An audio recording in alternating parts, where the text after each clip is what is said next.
What's good, everybody? My name is Gentleman Jug, And I'm Son. and welcome back to another Gentleman Juggcast.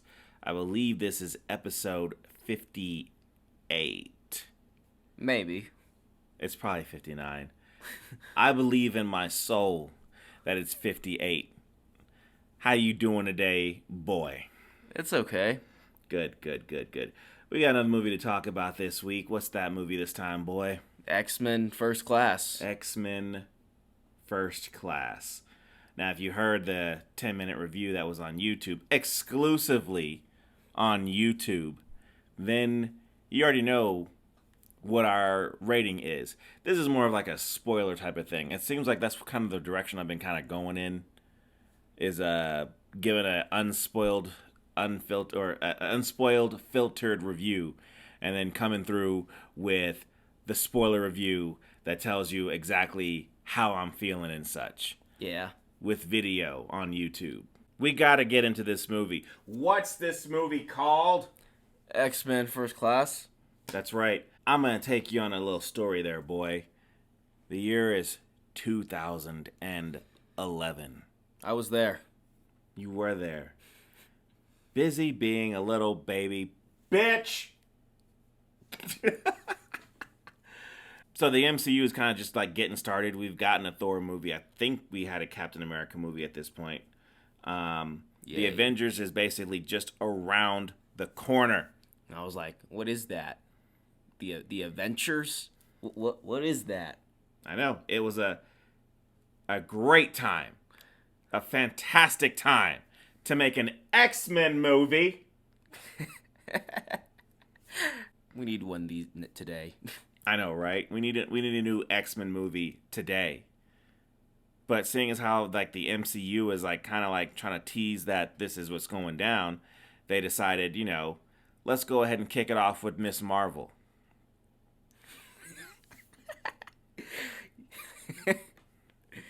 That's what the people want. They want us to see Miss Marvel and be like, "Hey, is she a mutant?" No, she isn't. She's an Inhuman. You're just disrespecting the character. You're disrespecting the character of Miss Marvel by calling her a fucking mutant. Do you understand what I'm saying? Yeah. You can't disrespect Miss Marvel, don't you know? She's like up there with Spider-Man in popularity. Yeah, that's exactly right. I can't tell you how much I didn't care that this movie was coming out. I can't tell you how much I don't remember this movie at all, and just thought, yeah, what is this? I mean, I saw the title, I'm like, I know I've seen this, but what is it? I don't know what to tell you, son. Like I said, the MCU is heating up. Dark Knight had came out. Yeah, so that was. When they were talking about this X-Men movie, I flat out did not care. I mean, it was supposed to be a prequel, but then later on you start to notice it's really more of like a reboot. And then when we get to Days of Future Past, it's like, what? This is the same universe, but in the past. Yeah. Well, you know me with the numbers. I like to talk about how much these movies made.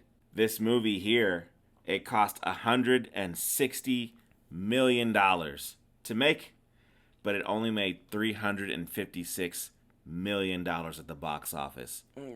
So it doubled what it put out, basically. And that's it. You can compare that with Thor that came out in the same year, which it cost $150 million to make, and it made $450 million. Okay, so characters that have been out for a long-ass time, or at least a franchise that's been out for a long-ass time, are going against a character who has not been seen in movie theaters yet, and they didn't get it over. It didn't happen, boy. It didn't happen. Nah, man. I mean, what'd you expect? You can't beat Thor.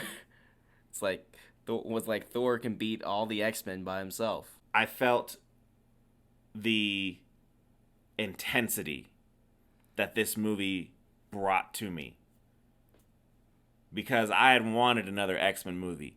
I prayed for it.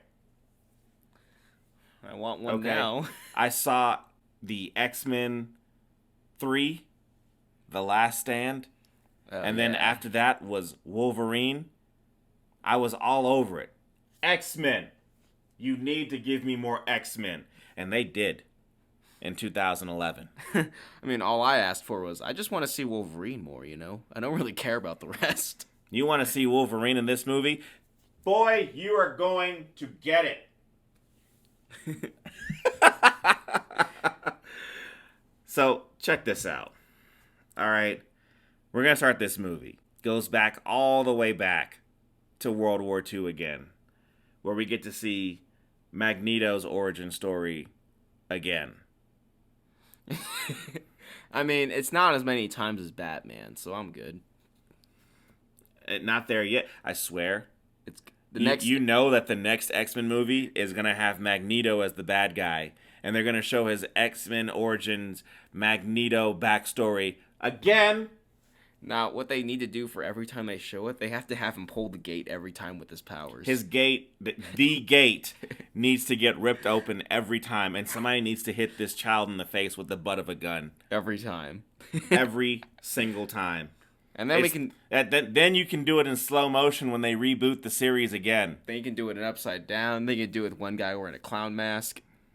You know, it's just going to be how it is. And then eventually they'll be like, oh, it's too old for him to be in World War II. Let's put him in the Vietnam War. It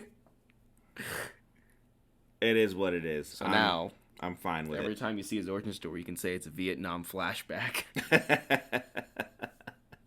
That's probably going to be what happens, too. I bet that's exactly how they reboot the series. Magneto has Vietnam flashback. Yeah. In any case, we head to America, because this movie likes to cut to, like, different countries fairly quickly.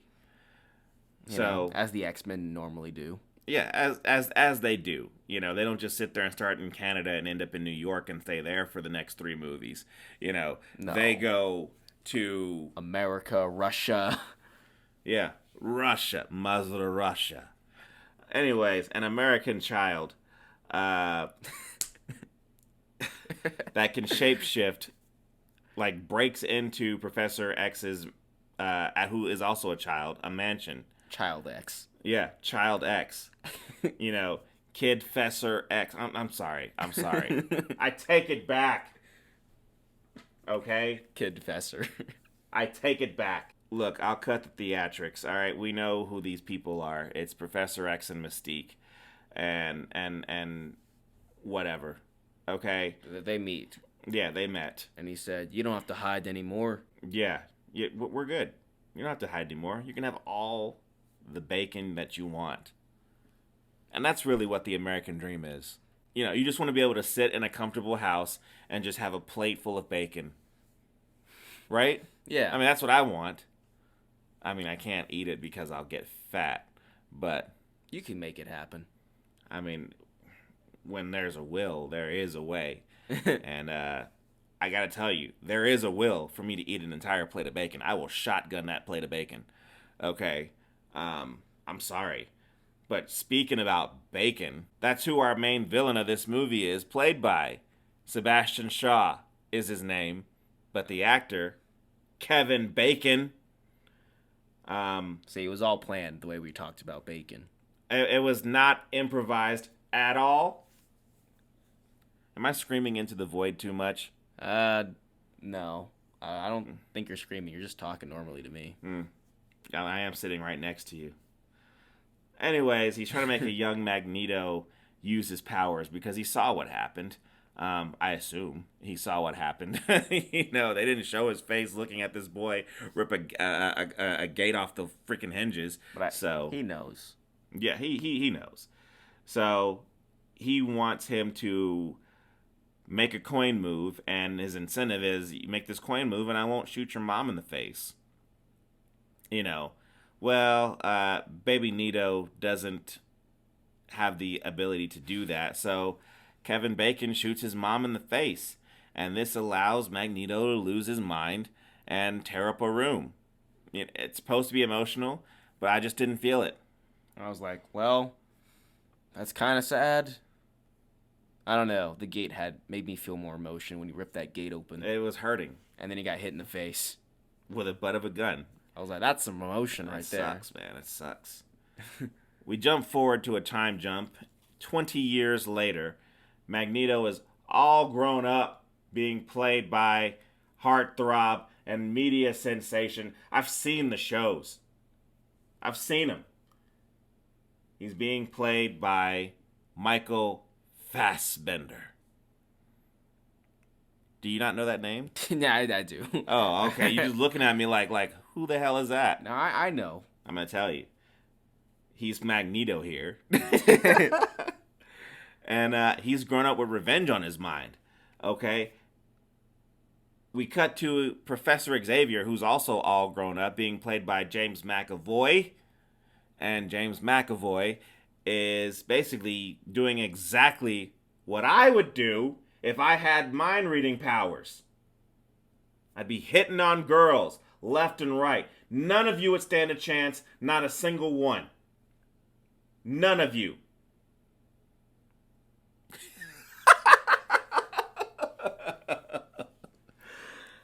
Anyways, so since this is supposed to be a prequel to these movies, he ain't bald yet. He's got a full head of hair. That's just a shiny, I don't know what the word is, a shiny mane on top of this man's head. I mean, when I first saw this movie, because I was really young, I didn't know that was Xavier, because I always thought Xavier was the guy with the wheelchair. I'm like, who's this dude? Who's this guy? I'm like, where's Wolverine?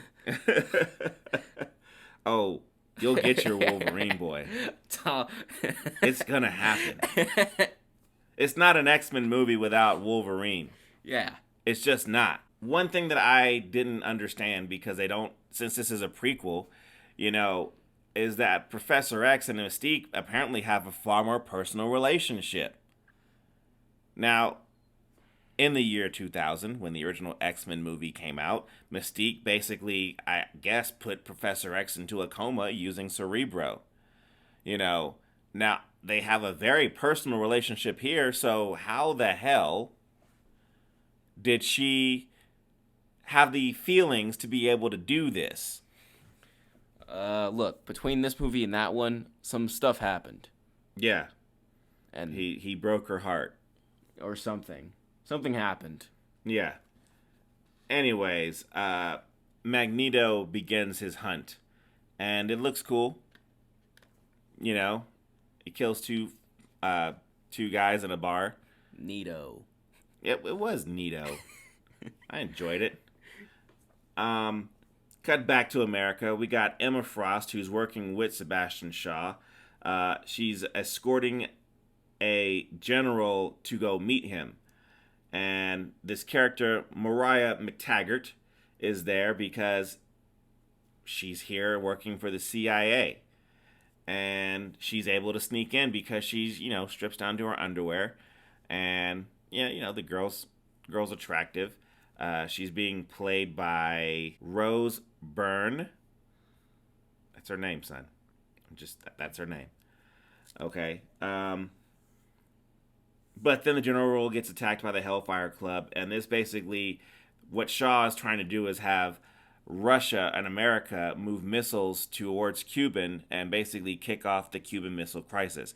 If this isn't very well established, this movie takes place in the 60s. Doesn't really feel like it. I don't know. It does feel like it to me. You look left, you look right on the camera. It's the 60s, But unlike how they do a lot of things in a lot of movies, they usually put the 60s with like a yellow filter. I don't know why. It wasn't yellow in the 60s, just like the 90s. I was there for the 90s, and they do the exact same shit for the 90s in movies. They put a yellow filter on it, and I'm like, I was there. It wasn't yellow. I can't wait for them to take the 2000s to make it all red.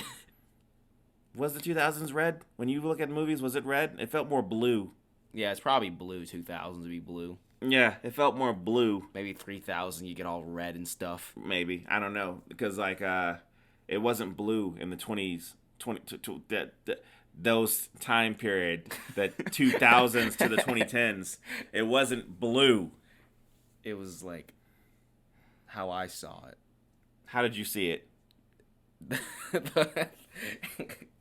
it was normal, you know. It was normal. Yes, it was normal. Okay. Um.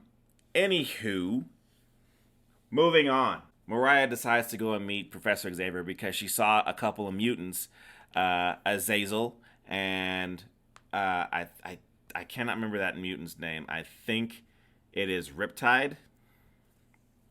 Anyways, because she saw this, she decided to go ahead and find Professor X and see if she can kickstart where this Sebastian Shaw is going. And then in the meantime, Magneto continues to hunt. Okay? So eventually Shaw kills the general using his powers, and he makes a speech about mutants to the U.S. Xavier makes a speech to the mutants, about mutants to the U.S. government.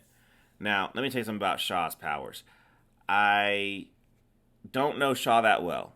I do know that he was an integral part in the Phoenix Saga.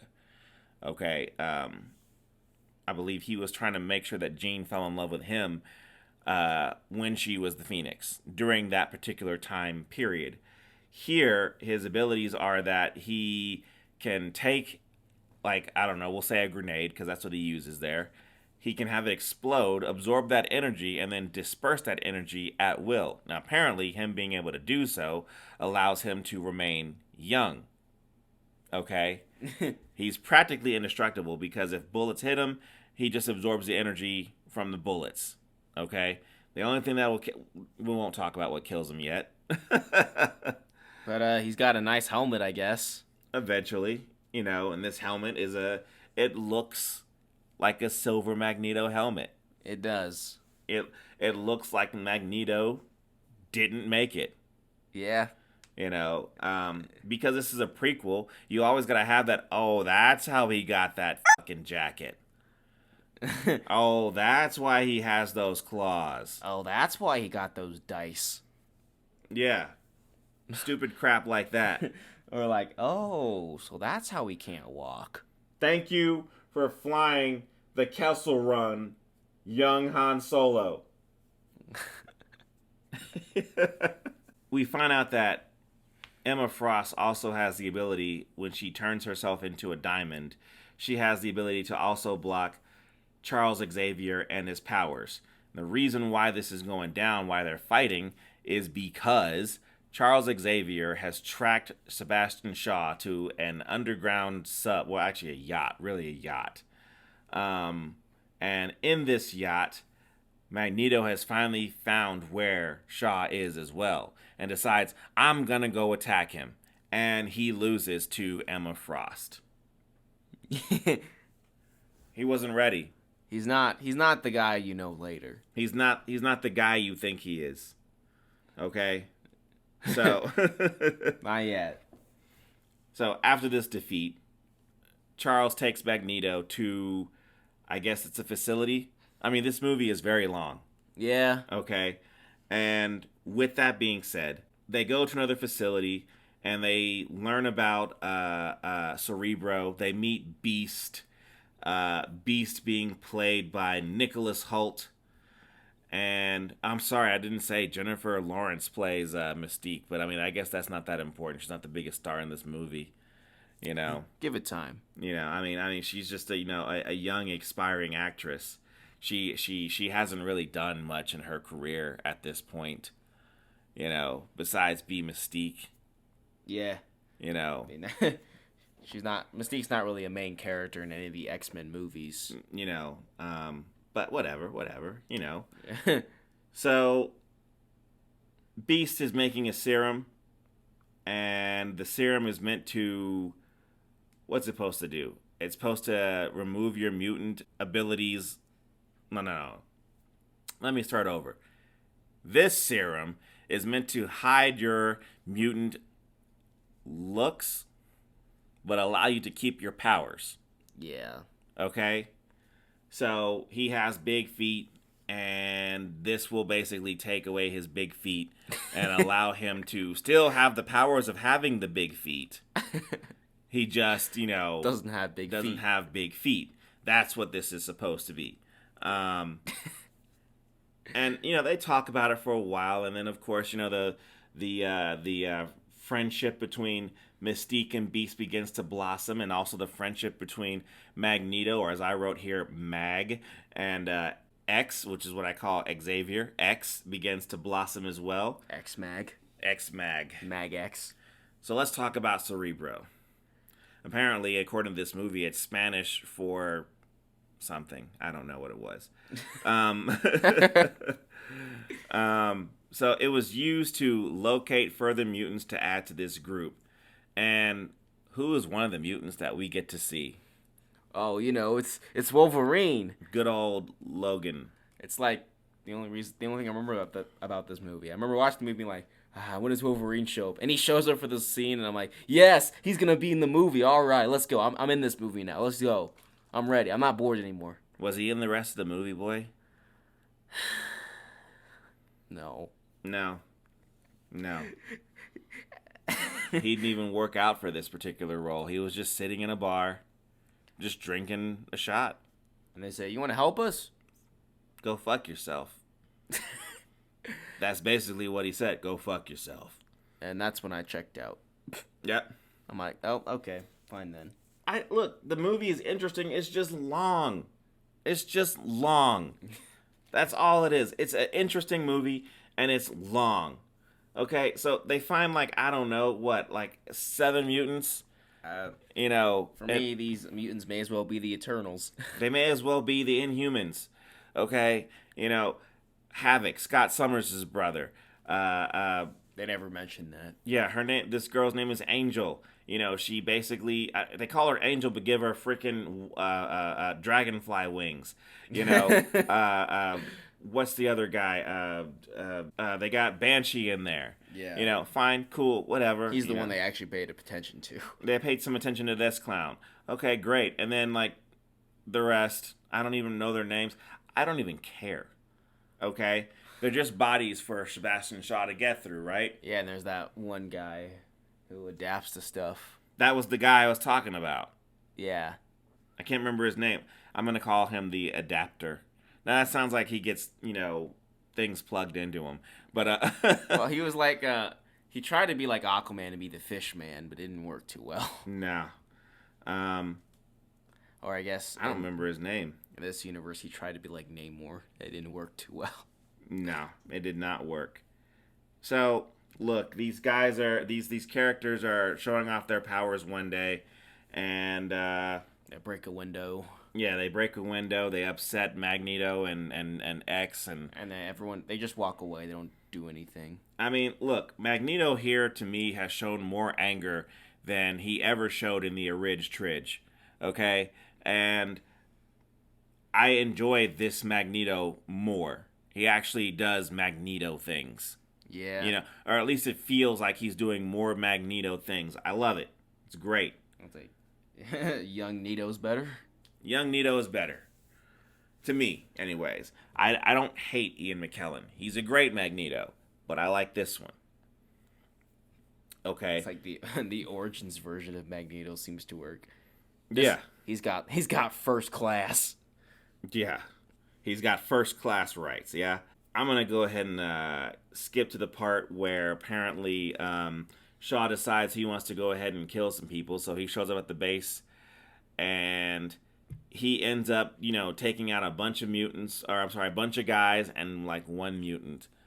And, menacing. Yeah, and Angel decides to freaking, turn heel and go with him when he says, hey, fight with me, and you can live like a king or a queen. And so she bounces, and during this entire fight scene, I'm sitting there looking like all these mutants could have done something. They just stand there like, what do we do? They ran from one room and then ran back. Well, he's killing everybody. And then they just stood there. I'm like, you could do, and any of you could do something. I can't, man. He's scary. Only person who can't do anything is Mystique. What's she gonna turn into? A guard? They're killing guards. So, what's she gonna turn into? Turn into Shaw. Yeah, right? And just be like, don't kill me. Yeah, she does that later, but she didn't figure that out now. Well, then again, she didn't see Shaw until then. So, I'll give you that.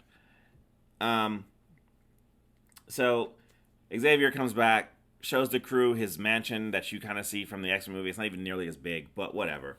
It'll get bigger. It'll get bigger, okay? And we go through a training montage with these characters. Some of it's emotional and some of it's meant to be funny, okay? Look, I don't hate any of this. It's just a long movie, okay? It doesn't need to be this long.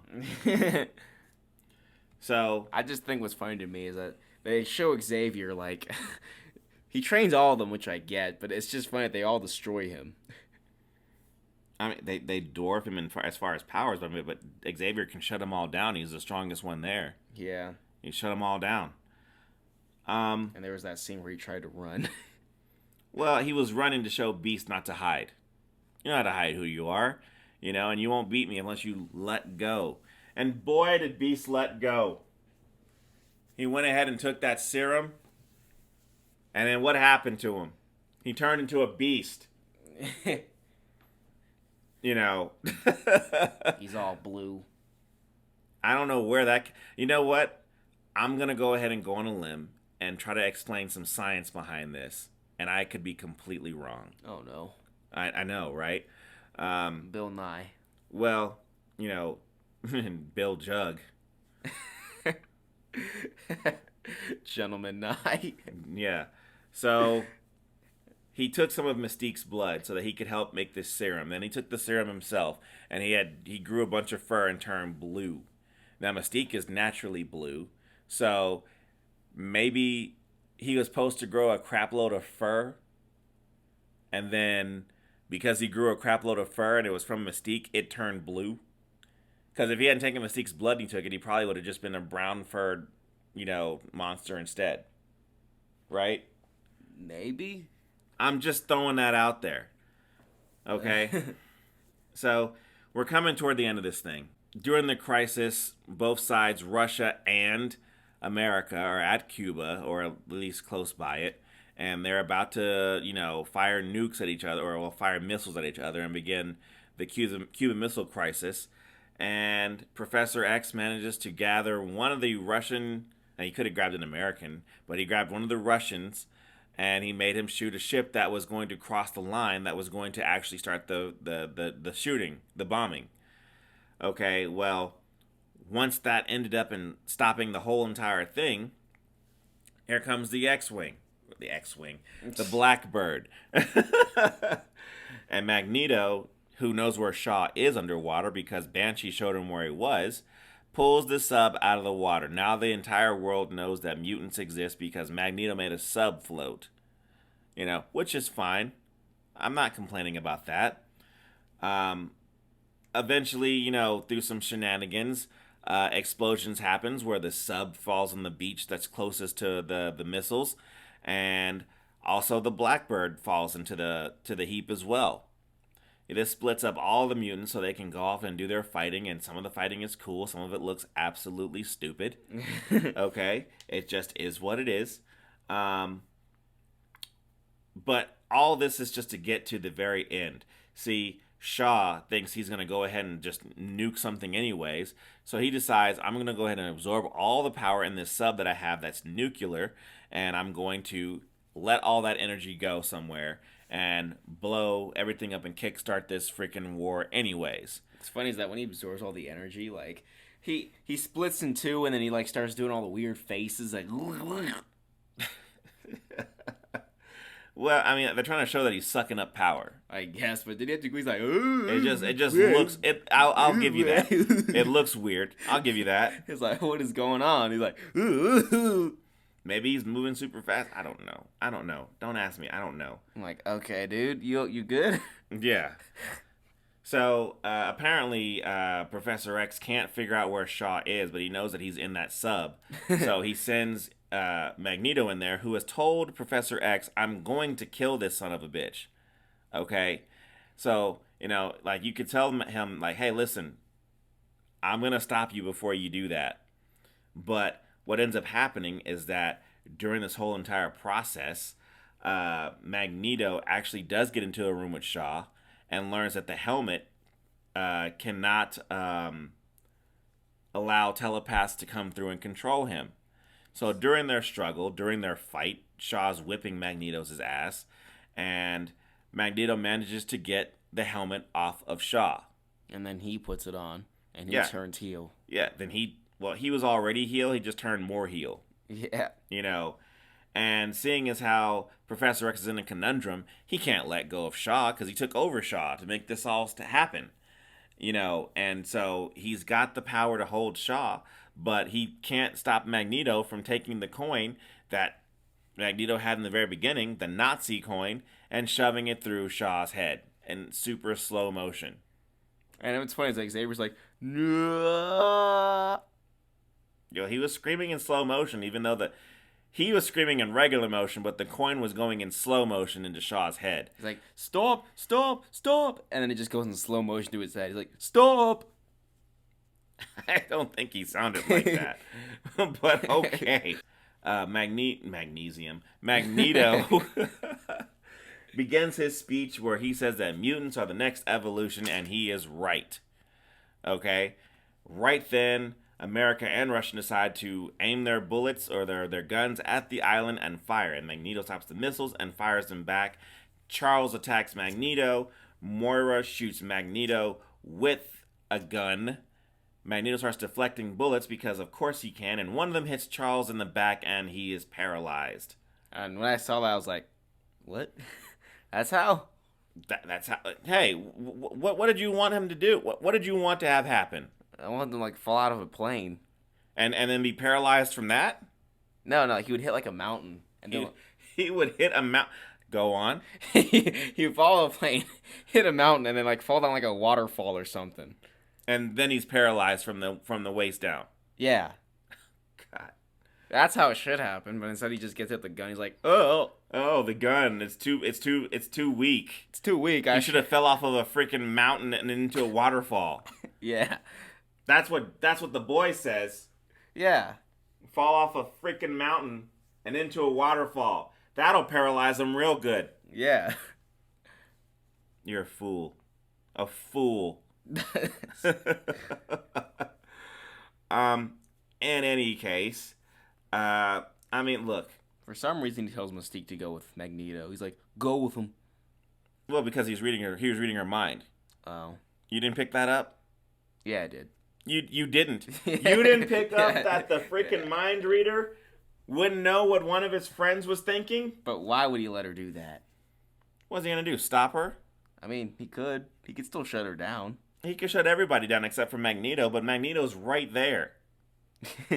and Charles is paralyzed. What's he gonna do? Magneto could kill literally everybody, and Charles could kill everybody right there. And then he would just be stuck with a fully grown Magneto that he cannot control, and he's paralyzed. Well, he could crawl towards him. Maybe he could like control another one of the mutants to knock his helmet off. Yeah, right. He didn't do that though. He didn't do that because we need other movies. Yeah. So Mystique says a line that pisses me off to Beast. It's like, hey, Beast. Never forget. Mutant and proud. And proud.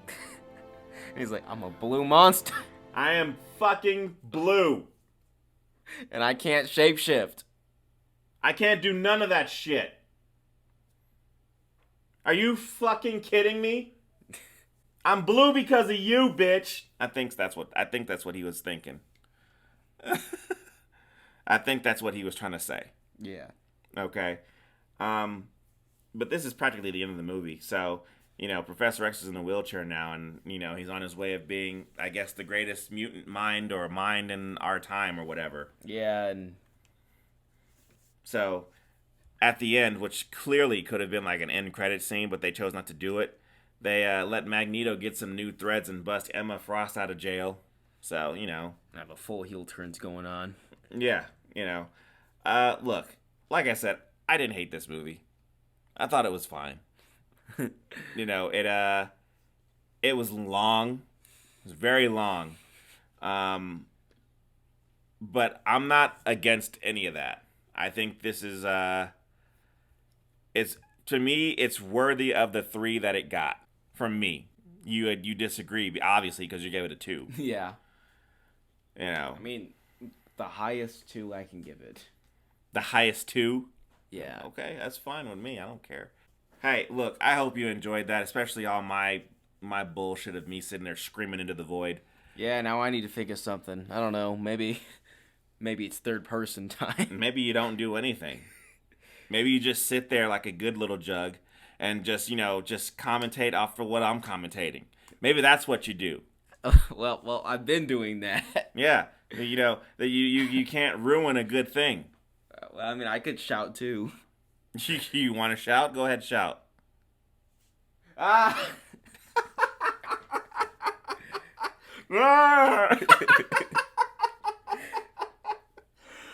All right. Whatever. Hey, look. I need a favor. Jug needs a favor from you guys. If you like this content, kidnap somebody and force them to listen to our nonsense.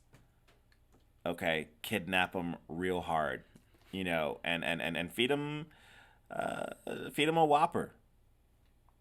Go to Burger King. We got one. Go to Burger King and feed them a Whopper. Look, don't kidnap anybody, okay?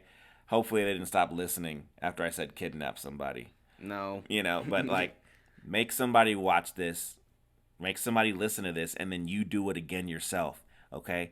We are the only ones who hear ourselves screaming into the void, and it's making me crazy. Yeah. That's it. If you can't tell, it's making us crazy. Okay. Listen. I need you to check us out on Instagram. I need you to check us out on YouTube. I need you to check. YouTube.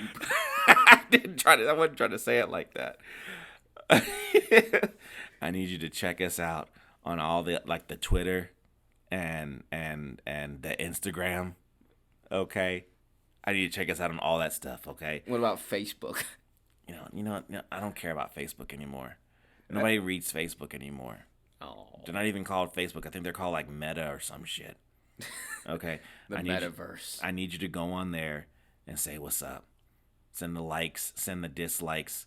If you hate this, if you hate our stupid voices, please keep watching. Okay? Just say that in the comments. I hate your stupid voice.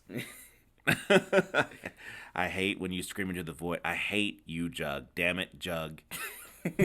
You've ruined Xmen for me. Okay? I hope so. And we'll see you on the next one, because the next one will be available when it's ready.